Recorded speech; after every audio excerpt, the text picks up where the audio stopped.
The kingdom of Avelis had long been a place of grandeur and peace, nestled between jagged mountain ranges and vast stretches of verdant forests. The people were proud, not only of their fertile lands but also of their strong, wise king Leone.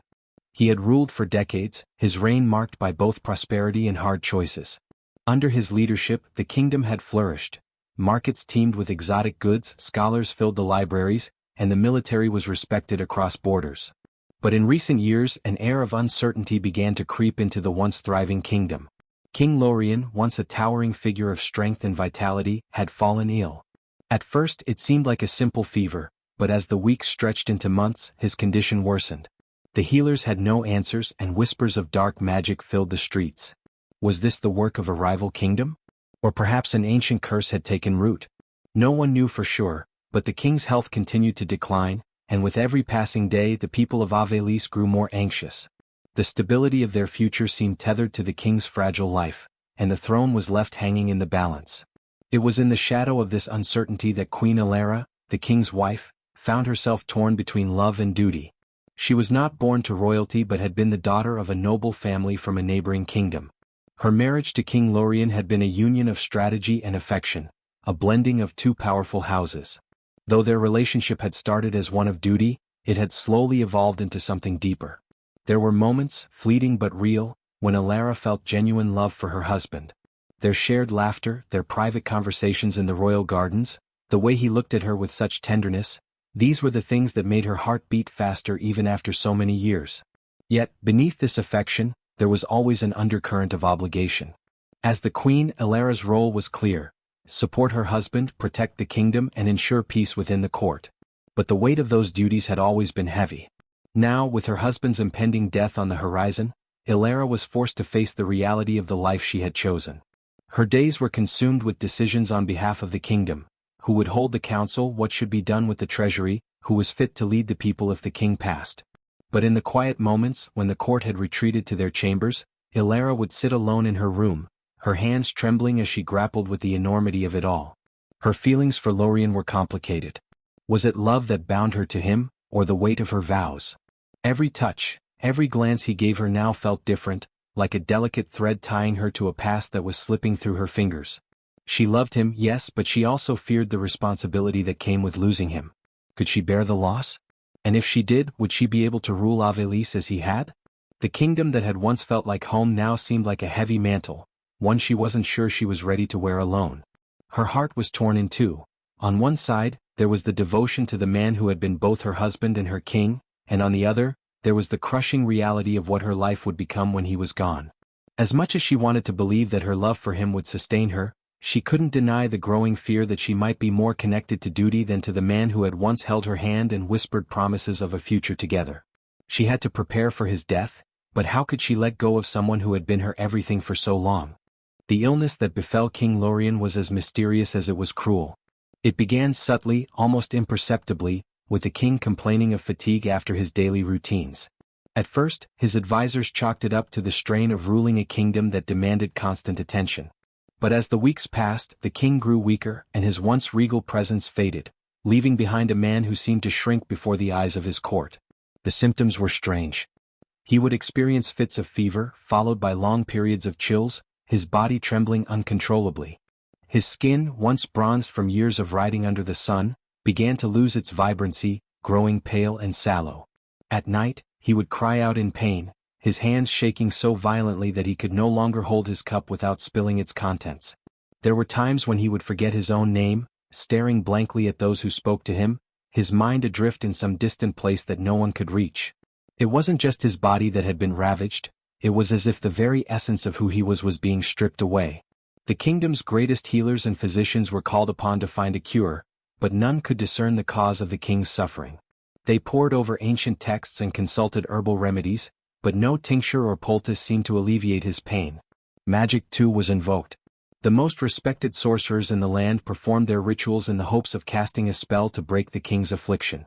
They whispered ancient incantations over his sickbed, burning rare herbs and drawing symbols in the air, but to no avail. It became clear that no natural remedy would save him. Some even dared to suggest that dark forces might be at work, that the king's illness was not simply the result of fate, but something much more sinister. In the absence of answers, desperation took hold. The court was divided. Some believed that the king's time had come and that the kingdom must prepare for the inevitable. Others clung to the hope that a miracle would happen, that some divine intervention would free Lorien from his suffering. Elara, however, refused to give up. Every day she sat by his bedside, holding his hand, whispering words of encouragement, and begging the healers for another solution. Yet, as the days turned to weeks, she couldn't shake the nagging feeling that the illness was beyond anyone's control, that perhaps the king's soul was being pulled towards something darker, something from which no one could return. Watching the man she loved, her king, wither away in front of her was nothing short of agonizing. Each day, his body seemed to grow frilier, and his once vibrant spirit dimmed. The Lorien she had known seemed to vanish bit by bit, replaced by a hollow, weakened version of himself. She would hold his hand, but he no longer squeezed it back. He would look at her, but his gaze was distant, as though he were seeing someone else entirely. Elara felt herself slowly unraveling. The queen who had been the cornerstone of his reign now found herself powerless in the face of an affliction that defied all logic. It wasn't just that she was watching her husband die, it was that she was losing him in ways that words could not explain. Her emotions fluctuated between anger and sorrow, guilt and regret. She blamed herself. Had she failed him in some way? Had she not done enough to protect him? There were nights when she lay awake beside him, listening to his labored breaths, her heart heavy with questions that seemed to have no answers. Her memories of their earlier years together were the only things that kept her from completely losing herself. She remembered the first time they had met, a young king full of confidence and charm, who had captivated her with his kindness and intelligence. At the time, their union had been a political one, but as they spent more time together, their affection for each other had grown. She recalled their quiet moments in the royal gardens, sitting on the stone bench, sharing secrets and dreams of the future. How could this vibrant man, this man who had filled her life with purpose and hope, be reduced to a shadow of himself? There were moments when Elara would sit alone in the garden, gazing at the flowers they had once planted together, and think back to the days when their love had been fresh and full of possibility. She remembered the way he would laugh, deep, rich, and infectious, and how he would tease her, calling her his Queen of Hearts as he stole kisses from her in secret. Those were the days when everything seemed possible. But now, as the disease continued to strip away the man she had known, Elara was left clinging to those fading memories, as if they were the last remnants of a dream. But as the days grew longer and her husband's condition worsened, those memories began to feel more like a cruel reminder of what was slipping away. Elara was drowning in a sea of confusion, torn between the woman who had once been in love and the queen who had to prepare for the future. Her heart ached and her mind raced with the question that consumed her: how would she go on without him? Would she even know who she was without King Lorien by her side? In those quiet, desperate moments she realized that the kingdom's decline wasn't just about losing the king, it was about losing herself. Would she be able to hold everything together when the man who had been her partner in everything was no longer there? The day King Lorien died was both an end and a beginning, though neither Elara nor anyone in the kingdom could understand just how true that would become. It came at dawn, the light of a new day barely peeking through the heavy curtains of the royal chambers. The king's breathing had become shallow and ragged in the hours leading up to that moment, each labored inhale rattling like a distant drumbeat, a warning of the inevitable. Elara had spent the night by his side, her hand clasped firmly in his, whispering words she hoped might ease his suffering, though deep down she knew they were futile. The air in the room was thick with the scent of incense, the flickering candlelight casting long shadows on the walls. A soft, mournful hum of prayer echoed from the hall beyond, as the court's spiritual advisors had gathered, hoping to call upon the gods one last time to save the king. But there were no miracles left. At precisely the moment the sun rose over the horizon, King Lorien's chest gave one final shudder, then stilled. The queen felt it before anyone could say a word, the shift in the room, the coldness that crept over her skin. She looked down at his face, so familiar and yet so distant now, and realized with a shock that her husband, the man who had once been larger than life, was gone. A strangled sound escaped her lips, a mixture of disbelief and grief. Her body went rigid, her heart pounding in her chest as she tried to comprehend the weight of what had just happened. Was he truly gone? She could still feel his hand in hers, the warmth that lingered for just a fraction of a moment, and for a brief second she thought, no, hoped, that it was a mistake. But it wasn't. The quiet sorrow that followed was suffocating, a heavy pall that descended upon the room. There were no words, only the sound of Elara's quiet sobs, the soft, rhythmic beat of grief. The court, having heard the news, began to filter in slowly, one by one, their faces masked with the deep sorrow expected of mourners. Yet no one dared approach the queen at first. The weight of the moment was too much.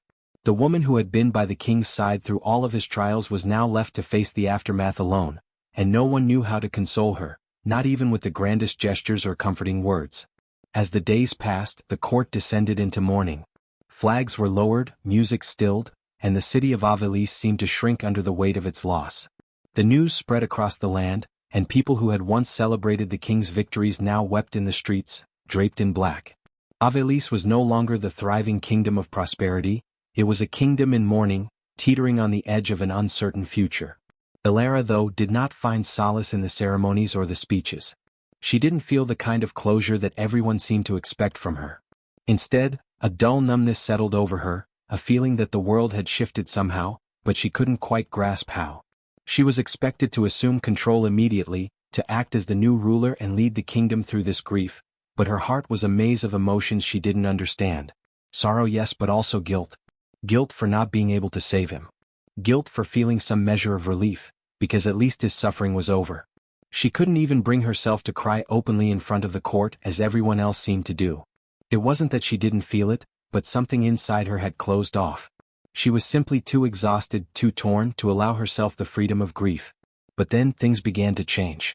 At first, it was subtle, a fleeting shadow in the corner of her vision, a brush of cold air where none should be. She would be walking through the royal halls late at night, her mind heavy with plans for the future of the kingdom, when a sudden chill would stop her in her tracks. She would turn, expecting to see a servant, only to find the corridor empty. The hairs on the back of her neck would prickle, and for a moment she would feel as though someone were standing just behind her, breathing down her neck. But it wasn't fear that gripped her, it was an unsettling sense of familiarity. One evening, as she sat alone in the royal library, the sound of her husband's voice reached her ears. His deep, comforting tone, so clear and vivid, as though he were speaking directly into her ear. She spun around, heart hammering in her chest, but again there was no one there. A shiver ran through her, but even then she could not shake the feeling that this was not some trick of the mind. This was something else. Something she couldn't explain. The first time she truly encountered him, it was in the stillness of the royal gardens, where they had once spent so many hours together, talking of the future and dreaming of a peaceful reign. Ilara had taken a walk to clear her mind, her feet moving automatically through the familiar paths. As she approached the stone bench where they had shared so many quiet moments, she saw him.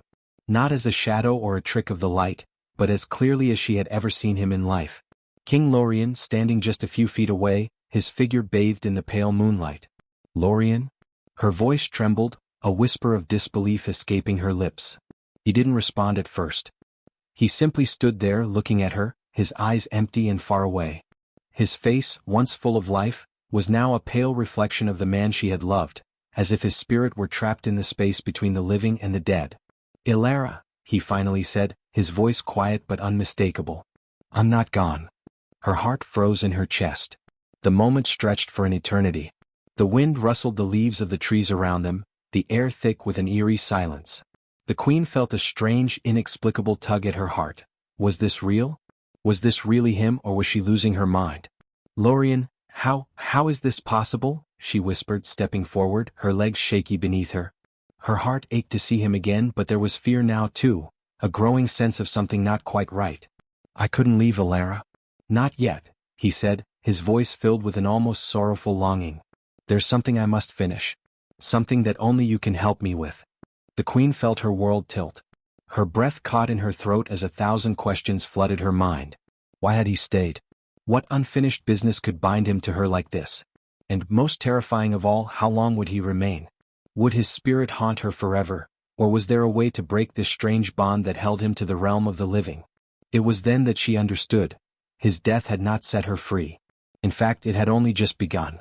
The presence of King Leone's ghost was not a gentle, comforting thing. It wasn't the warm embrace of a lost lover or a tender whisper of a past life. It was a suffocating force, a reminder that her grief was far from over. In the days and weeks that followed his death, Ilara found herself haunted, not just by the absence of her husband, but by his very presence. The spirit of the king lingered like a shadow over her life, never fully gone, never truly at peace. At first, the queen tried to convince herself it was her mind playing tricks. Grief had a way of distorting reality after all, and she had been through so much. The quiet whispers at night, the cold drafts that would sweep through her chambers, the fleeting glimpses of him standing at the doorway, she told herself they were nothing more than figments of her sorrow. But then it happened again. One night, as Alara sat alone in her chambers, trying to sort through the kingdom's affairs, she heard a faint sound. It was a soft creak like a door opening, but no one had entered. She looked up from the parchment in front of her, her heart racing. The room was empty as it always was. But then she saw it. There, in the reflection of the window just behind her, was a shadow, tall and looming. She spun around, her breath catching in her throat, but there was no one there. Yet she could feel him, his presence like an electric charge in the air. The familiar scent of his cologne seemed to fill the room, and her heart ached as memories of him rushed back, sharp and vivid. She closed her eyes, willing herself to be rational, to deny what her senses were telling her. But when she opened them again, there he was, standing at the foot of her bed, his figure translucent, his features faint but unmistakably his. "Lorien," she whispered, her voice trembling as if speaking his name would make the apparition disappear. But he did not vanish. Instead, his ghostly figure seemed to grow clearer, more defined, and his eyes, those once bright, lively eyes, were now dull and full of sorrow. "You can't leave me," he said, his voice low and mournful. "I'm not ready to go, Alara. I need you." Tears sprang to her eyes. This was not the man she had loved. This was a shadow of him, trapped in a realm between life and death, unable or unwilling to let go. The pain of it was unbearable. The queen had spent so many sleepless nights wishing for the king's suffering to end, but now that he was gone, his spirit clung to her with a desperation that mirrored her own grief. She could not escape it. The very thought of him not being with her, of his soul lingering in the in-between, drove her to madness. In the days that followed, his presence became inescapable. He would appear at night, standing by her window, his silhouette outlined by the moonlight. He would visit her in her dreams, always the same haunting image, a king who was neither alive nor dead, caught in the purgatory of his own longing. And even in the quietest moments of the day when she thought she might find some peace, his voice would call to her from the corners of her mind, a constant reminder that he was still there. The weight of it all slowly began to chip away at her sanity. How could she rule Avelis while her husband's ghost continued to haunt her? How could she grieve when the very person she mourned refused to leave her side? Alara began to isolate herself, retreating into the confines of her private chambers, unable to face the court or her responsibilities. There were days when she couldn't summon the strength to even leave her bed, her mind consumed by the impossible reality that her husband's ghost was more present than ever before. But even as she spiraled deeper into despair, Alara knew she could not live like this forever. She could not let his spirit rule her life, consume her every waking moment. She had to find a way to rid herself of him, of his lingering presence. The kingdom depended on her, and the weight of that responsibility crushed her chest every day. Determined to free herself from the ghost that haunted her, Alara sought answers. She consulted the kingdom's most respected spiritualists, mystics, and oracles, hoping they could help her understand what had bound Lorien's spirit to her. But each one, despite their ancient knowledge, gave her little more than cryptic answers and vague predictions. One told her that the king's soul was bound to her because of unfinished business, but no one could tell her what that business was. Another claimed that the king's spirit had been cursed by a powerful entity, and the only way to set him free was to find the source of that curse. But neither the witch nor the sorcerer could point her in the right direction. Frustrated, Alara turned to the ancient texts that filled the royal library. There, she found references to similar occurrences, to souls that refused to pass on. But each tale was different, and none provided a clear path to freedom. In the old scrolls, she discovered mentions of rituals that required sacrifice, that demanded the living pay a price in exchange for peace. One such ritual required the living person to confront the spirit, to delve into the depths of their shared memories, and to sever the spiritual bond through a kind of symbolic death. Alara recoiled at the thought. To rid herself of Lorien's ghost, she would have to relive their shared past, face the deepest recesses of their love, their pain, and their betrayal. It would tear her apart. Despite her fear, Alara found herself growing more desperate. The queen who had once ruled with strength and clarity now felt like a shell of herself. Each day that passed with Lorien's ghost by her side, she lost more of her own identity, her sense of control. The kingdom continued to move forward without her, and the court began to whisper, noticing her increasing isolation and erratic behavior. They couldn't see the ghost, of course, but they could see the toll it was taking on their queen. The more Elara searched for answers, the more she felt herself slipping away. She wasn't just searching for a way to rid herself of the king's spirit, she was searching for a way to reclaim her own life. But the deeper she delved into the supernatural, the more entangled she became. The lines between the living and the dead began to blur, and Elara found herself questioning whether she would ever escape this cycle of grief and haunting. Would she ever be free of her husband's ghost? Or would she remain bound to him forever, her soul trapped in a web of unfinished love and unspoken words? The search for answers had become as much about her own survival as it was about freeing his spirit. And with every step she took deeper into the unknown, the stakes grew higher. If she failed, it wouldn't just be her own peace she would lose, it would be the kingdom's and perhaps even her very sanity. The longer King Lorien's ghost remained tethered to the realm of the living, the more Elara realized that his presence wasn't simply the result of an unfinished death. It wasn't merely the restless spirit of a king unable to move on from his people or his beloved. No, there was something far deeper at play, something far more personal that kept him bound to her side. In the early days of his haunting, Elara had believed that his refusal to leave was an act of love, a final connection between husband and wife. But as she searched for answers and as the manifestations of his ghost grew more intense, she began to uncover the truth. Lorien's spirit was not simply lingering because of his attachment to her, it was because of a great injustice that had not been addressed before his death. There had been something left unfinished in his life, a wound too deep to heal, and it was something only she could resolve. It began to dawn on her during one of her late-night conversations with the spirit. After weeks of silence, Lorien finally spoke more openly, no longer hiding behind vague words or cryptic phrases. "I couldn't leave, Elara," he whispered in the dead of night. "Not after the betrayal." The words hit her like a hammer to the chest. Betrayal? What betrayal? There had been no talk of treachery in the palace, at least not that Elara had known of. But as she listened more carefully, she realized that his words weren't directed at her, but at someone else in the court. Lorien's death, she understood now, hadn't been caused solely by the mysterious illness that had ravaged him. It had been hastened, perhaps even orchestrated, by a conspiracy within the kingdom. A betrayal from those closest to him, those who had once sworn their loyalty. But who? Slowly the pieces began to fit together. Elara remembered the moments of tension, the whispered conversations between trusted courtiers, the strained looks exchanged when Lorien's health took a turn for the worse. She had been too focused on her husband's condition to pay close attention, too blinded by her fear of losing him to see the dangerous game being played behind the scenes. Now, in the silence of the night, Lorien's ghost seemed desperate to convey something to her, something that had cost him his life. As her mind unraveled the web of deceit, Elara came to the horrifying realization that Lorien's death had not been an accident. Someone in the court had poisoned him, slowly, covertly, feeding him a substance that mimicked the symptoms of a mysterious illness.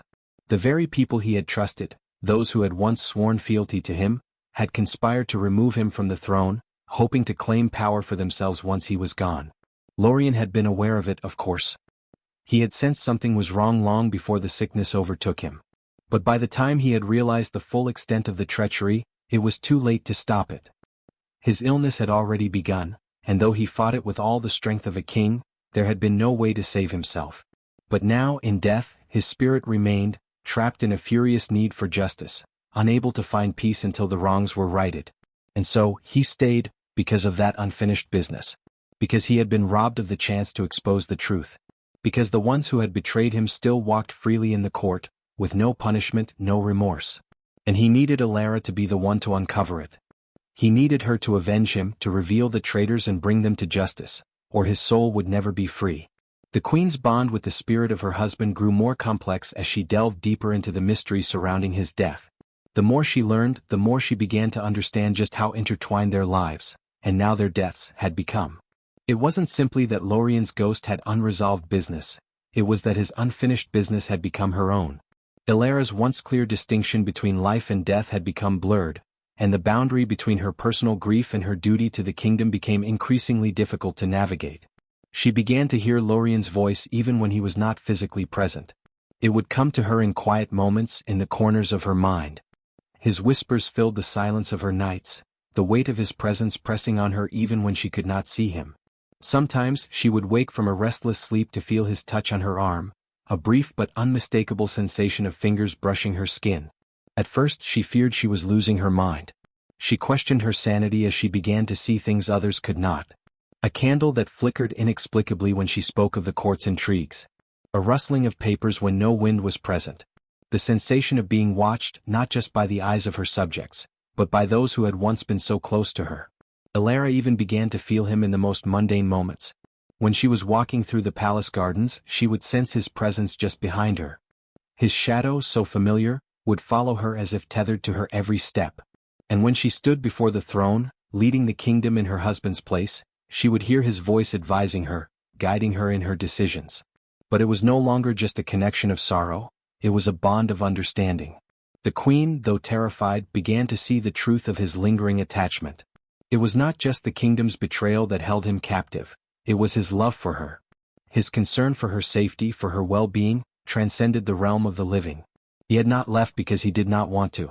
He had stayed because he needed her to be strong enough to carry on without him. But he also needed her to right the wrongs that had taken his life. Her emotional turmoil became a twisted mixture of grief, love, guilt, and responsibility. Lorien's spirit, once a symbol of her devotion and longing, had now become a constant reminder of her duty to both him and the kingdom. The deeper their bond grew, the harder it became for Ilara to separate the man she had loved from the restless soul now inhabiting her world. Her own sense of self began to erode as she devoted herself entirely to solving the mystery of his death and avenging his betrayal. It wasn't just that she mourned the loss of her husband, she now felt the weight of his unfinished life, his broken promise to protect the kingdom, resting heavily on her shoulders. Every decision she made, every move she took, seemed to be influenced by the presence of his spirit. Ilara could no longer tell where her thoughts ended and his began, as if their souls were now fused in a shared purpose, one that could not be fulfilled until the kingdom was cleansed of its traitors. And so, as the weeks passed and her search for answers grew more desperate, Ilara knew she had reached a crossroads. She could not go on forever with Lorien's ghost haunting her, but she also knew that she could not rest until his death was avenged. The future of Avelis and her own soul seemed irrevocably tied to the king's spirit, and only by confronting the traitors who had betrayed him could she free them both. In the days that followed her realization about the king's death and the lingering presence of his spirit, Ilara began to feel something shift inside her. For so long, she had lived in the shadow of grief, caught between the demands of her role as queen and the suffocating weight of her mourning. But now, as the truth of Lorien's betrayal surfaced and the bond between them deepened, she found herself facing something more profound, the need to finally confront not just his death, but her own emotions. 4 years, Ilara had been married to a man who, while beloved by the kingdom, had been a distant figure in her personal life. Their union had never been one of passionate love. Instead, it had been one of political necessity. She had been the daughter of a noble house, and he had been the king, and together they had forged a partnership that was expected to strengthen the realm. Their marriage had been marked by duty, respect, and an underlying tension, one that neither of them had ever fully addressed. Now, as she stood alone in the chambers where they had once shared moments of quiet intimacy, Ilara found herself reflecting on the nature of their relationship. There had been moments of tenderness, to be sure, but they were fleeting, small glimmers of warmth in an otherwise cold and pragmatic union. Did she love him? Perhaps in her own way she did. But love, she realized, was never the foundation of their bond. It had been duty, obligation, and the weight of royal expectation that had defined their connection. She thought back to the early days of their marriage, when she had moved into the palace with hopes of making the best of her new life. She had wanted to build something with Lorien, to carve out a space for herself in the court, to be a queen not just by title but by influence. But Lorien had always been preoccupied with the kingdom's affairs, and though he had been kind, he had never truly been present. His mind was always elsewhere, on politics, on the state of Avelis, on matters far beyond her reach. Their shared moments were rare, and in those moments, Ilara had often felt like an afterthought, someone who existed to complement his reign, to stand beside him in public, but not to share in the fullness of his heart. That was the truth she had never fully admitted to herself. She had loved him in the way one loves someone they are bound to by fate, by circumstance. But did she ever truly feel loved in return? Perhaps she had mistaken duty for affection, and perhaps he had too. As the ghost of Lorien continued to haunt her, Ilara began to piece together the full scope of their marriage. She began to understand that, in some ways, they had both been prisoners of their roles. He, a king bound by the expectations of his people, and she, a queen bound by the expectations of her position. Neither of them had ever been truly free, and the distance between them, once filled with ambition and responsibility, had grown into something unspoken, something unaddressed. But now, with his death, Ilara felt an unexpected sense of liberation. In the aftermath of Lorien's passing, she realized that, for all the sorrow and the weight of duty, she could finally define herself, not as the wife of a king, but as a ruler in her own right. She would not let his ghost define her future. The time had come for her to step into her own power, to create a legacy that was hers, not tied to the shadow of the man she had married. She took a deep breath, standing tall in front of the mirror in her chambers. Her reflection stared back at her, a queen who had lived in the shadows of others' expectations but was now ready to step into the light. She had not chosen this path, but now that it was before her, she would walk it with purpose. She would bring justice to the kingdom, avenge Lorien's death, and ensure that Avelis would prosper under her rule. And as for the ghost who haunted her, she would confront him just as she had confronted her own heart. Only when both the living and the dead were at peace would she truly be free. As she set about her plans for the kingdom, Ilara found herself feeling more in control, more alive than she had ever been. Her heart still ached for Lorien, for the love they had never fully shared, but she knew that, in order to move forward, she had to release him. The ghost could no longer be her anchor, and the kingdom could not be her excuse to remain stagnant. She had a duty, yes, but it was hers alone. The night after she made this decision, something strange began to happen. Ilara had always known there were deeper forces at work than what met the eye, but she had never truly believed in the supernatural. She had heard stories of sorcerers and spirits, of curses and divine intervention, but those had always seemed like distant myths, nothing more than stories told to entertain or warn. But that night, as she sat alone in the throne room, her mind whirling with her plans for the future, a sudden chill filled the air. It wasn't the kind of cold one might expect from the change of seasons. No, this was the unmistakable feeling of the supernatural, a weight in the air that she could almost touch. Her vision blurred, and she felt herself slipping away from her body, her consciousness spiraling into a strange trance. The world around her faded into darkness, and when she opened her eyes again, she was no longer in the throne room. She stood in a place that was both familiar and foreign, a vast, desolate landscape shrouded in mist. There were no stars in the sky, no sun to light the way, just an eerie twilight that stretched endlessly before her. Ilara knew where she was. She had entered the realm of the dead. Before her, the silhouette of King Lorien appeared, standing tall and regal, just as he had in life, but his features were now twisted with sorrow. His presence was both comforting and terrifying, a reminder of everything she had lost and everything she still had to confront. She reached out toward him, but as her hand met his, he pulled back, his form flickering like a candle flame in the wind. "You've come," his voice echoed, both distant and near, filling her mind with a strange sense of urgency. "I've waited for you." Ilara took a deep breath, feeling the weight of the moment settle into her bones. "What is this place?" she asked, her voice trembling. "What do you want from me?" Lorien's gaze was sorrowful. "You are not just a queen, Ilara. You are my legacy, the one who will ensure that my death means something. But there is still much you must understand. There is a trial awaiting you, one that will test not only your strength but your heart. You must face the truth of our lives, our choices, and the kingdom's future." And then, before Ilara could respond, the world around her began to shift. The ground beneath her feet trembled, and the mist parted, revealing a path that led into the unknown. The trial had begun. In that moment, Ilara understood. She had crossed a threshold and there was no turning back. The supernatural journey she had been thrust into would test not just her resolve, but her very soul. The queen was no longer just a ruler of Avelis. She was now a bridge between the world of the living and the dead, her destiny bound to the very forces of the supernatural that had claimed her husband. And the trial would reveal not just the truth about Lorien's death, but the path that would define her reign. As the fog parted and Ilara stepped deeper into the realm of the dead, she found herself at the crossroads of her life, the place where everything she had known was laid bare, and the choices she made from here would shape her future. The specter of her late husband, King Lorien, still lingered in the back of her mind, his presence like a constant shadow, reminding her of the past, of everything she had lost and everything that had been left unfinished. In the days that followed her visit to the realm of the dead, Ilara couldn't shake the weight of the decision that loomed before her. She could feel the pull of the past, the attachment she still had to Lorien even in death. His ghost, though tormented and restless, had become a part of her life. His whispers haunted her dreams, his presence clung to the corners of her mind. But the kingdom needed her. Avelis needed her to step forward, to lead them out of the darkness and into a future that had no room for lingering ghosts. The question she had to face then was this: would she continue to live in the shadow of her late husband's spirit, forever tethered to a past she could never reclaim? Or would she make the difficult, painful decision to sever the connection and move forward, alone but free?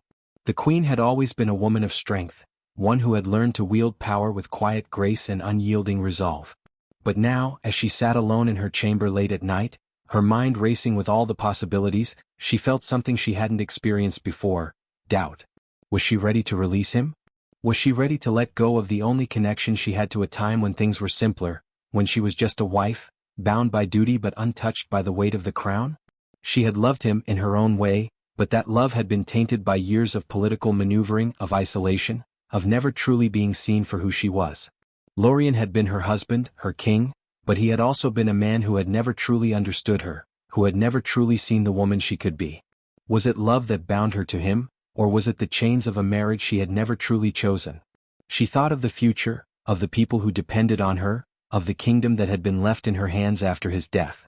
There was so much left to do, so many decisions to make, so many wrongs to right. Could she continue to lead with his ghost at her side, reminding her of her failures, her inability to heal their marriage? Or could she walk away from the past and give herself the chance to be free? The decision was not an easy one. She had always been defined by duty, by the need to uphold the legacy of her husband's rule. But as the weight of the crown settled heavier on her shoulders, Ilara realized something she had not fully grasped before. She could not continue to live for the past.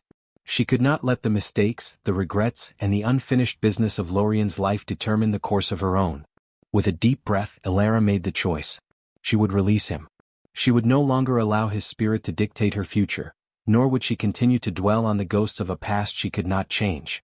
If she was to lead Avelis into a new era, it would have to be on her terms, alone, but unshackled by the weight of past betrayals, and unburdened by the memory of a marriage that had never been fully hers. Her decision, however, would not come without its own emotional cost. The bond she shared with Lorien, however strained, had been an integral part of her life. He had been her king, her husband, her partner in ruling a kingdom. And though their marriage had been defined by duty rather than passion, the love they had once shared, the companionship they had built, would always remain a part of her. The queen knew what she had to do, but even as the decision settled within her, a part of her heart ached. Could she truly be free of him? Could she face the future without the lingering presence of his spirit at her side? Would she ever truly understand the depths of their bond, or would the silence left by his absence always echo in her soul? The answer came to her in a single, unexpected moment, a vision of the future, one that was hers alone. She saw the kingdom flourishing under her rule, its people thriving, its lands peaceful once again. And in that vision she was standing tall, a leader in her own right, without the ghost of her past to weigh her down. There would be no more whispers in the night, no more shadows of regret. There would be only her as the queen, leading her people forward. But for that to happen, she had to let go of Lorien's spirit once and for all. The time had come. The final confrontation between Ilara and her husband's ghost took place in the Grand Hall, the very place where they had once stood together, side by side. The night was thick with tension, as if the very walls of the palace were holding their breath. Ilara stood before the throne, the heavy weight of the crown pressing down on her head as she prepared herself for the ultimate test. Lorien's ghost appeared before her, his form flickering like a candle in the wind. He stood tall and regal, his face lined with sorrow. There was a sense of urgency in his eyes, a plea for understanding. But this time Ilara did not hesitate. She had made her choice, and it was time to put an end to their shared history. "I know what you want, Lorien," she said, her voice steady but filled with emotion. "You want me to avenge you. You want me to right the wrongs of the past. But I can't live in the shadow of your death forever. I can't keep carrying this burden." Lorien's form trembled, as though he was struggling to hold on to the remnants of his existence. "But Ilara, No," she interrupted, her voice breaking through the tension. "You're not just haunting me, Lorien. You're holding me back. You need to rest. You need to find peace." The ghost's expression softened, his sorrowful gaze meeting hers.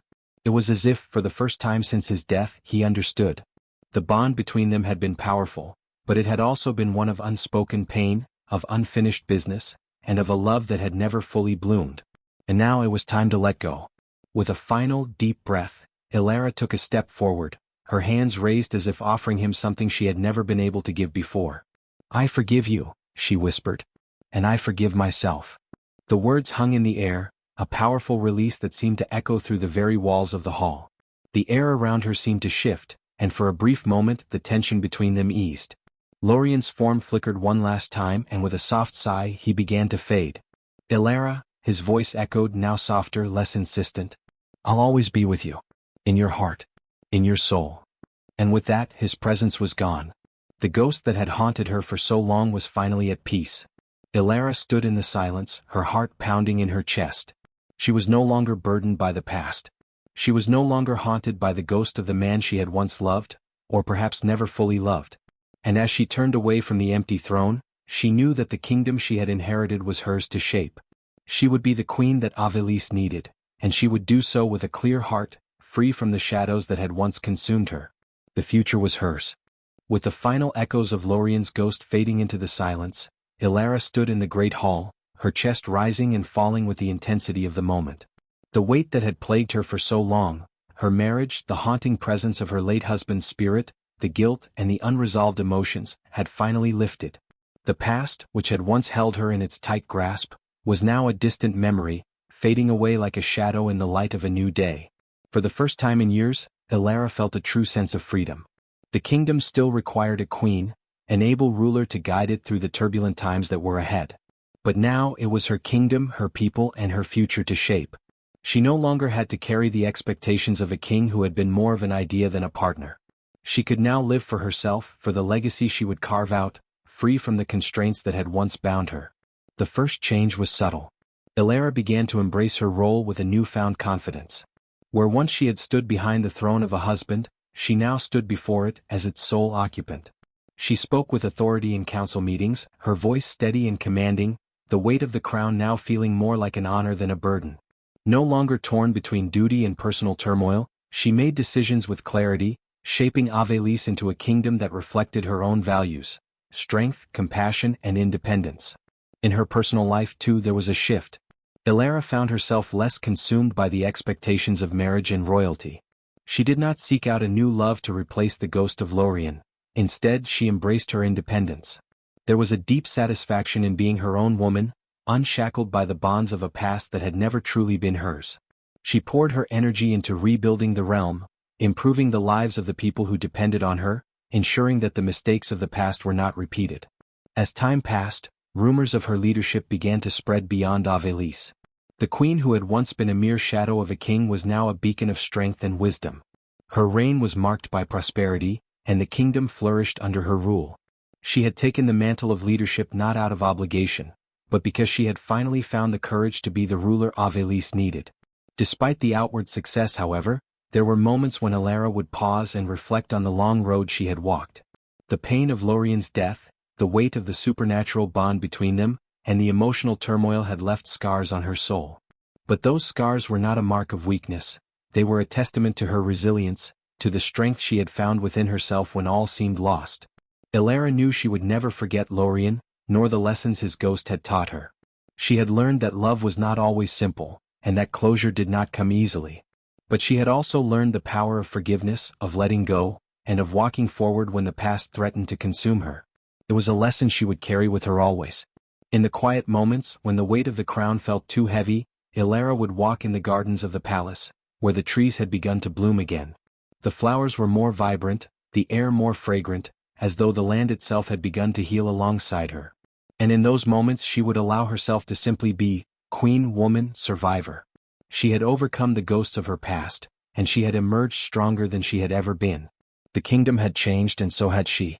Avelise was no longer the kingdom that had been built on the foundation of Lorien's rule, but one that now stood on its own, under the steady hand of a queen who was no longer defined by anyone but herself. As she looked out across the lands she now ruled, Ilara felt the quiet satisfaction of knowing that the future was hers to shape. The journey had been long and painful, but it had brought her to this moment. A moment of peace, of self-acceptance, and of hope for the future. Her reign was not defined by the past.